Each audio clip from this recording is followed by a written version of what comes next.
അടുത്ത cinema baby girl. സർവമായ എന്ന സിനിമയിലൂടെ ബ്ലോക്ക് ബസ്റ്റർ വിജയത്തിന് ശേഷം അടുത്തതായി എത്തുന്ന നിവിൻ പോളിയുടെ സിനിമയാണ് ബേബി ഗേൾ. അശോക് വർമ്മ സംവിധാനം ചെയ്ത ഈ സിനിമയിൽ നിവിൻ പോളിയെ കൂടാതെ ലിജോ മോൾ ജോസ്, സംഗീത് പ്രതാപ്, ഷെമി തിലകൻ എന്നിവരും കേന്ദ്ര കഥാപാത്രങ്ങളായി എത്തിയ ഡ്രാമ ത്രില്ലർ മൂവിയാണ് ബേബി ഗേൾ. ഇപ്പോൾ ഈ സിനിമയ്ക്ക് തിയേറ്ററുകളിൽ നിന്ന് മിക്സഡ് അഭിപ്രായങ്ങളാണ് കിട്ടിക്കൊണ്ടിരിക്കുന്നത്. അടുത്ത സിനിമ സർവമായ. 6 വർഷങ്ങൾക്ക് ശേഷം വലിയൊരു തിരിച്ചുവരവാണ് സർവമായ എന്ന സിനിമയിലൂടെ നിവിൻ പോളി നടത്തിയത്.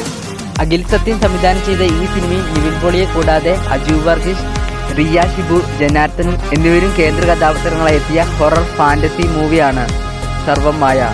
കഴിഞ്ഞ മാസം തിയേറ്ററുകളിലേക്ക് എത്തിയ ഈ സിനിമയ്ക്ക് ഏകദേശം 145 കോടിയോളം കളക്ട് ചെയ്യാൻ ഈ സിനിമയ്ക്ക് സാധിച്ചിട്ടുണ്ട്. ഈ സിനിമയുടെ OTT അവകാശങ്ങളെല്ലാം എടുത്തിരിക്കുന്നത് ജിയോ ഹോട്ട്സ്റ്റാർ ആണ്. ജിയോ ഹോട്ട്സ്റ്റാർ വഴി ഈ സിനിമ ഈ മാസം 30-ന് OTT റിലീസ് ചെയ്യും.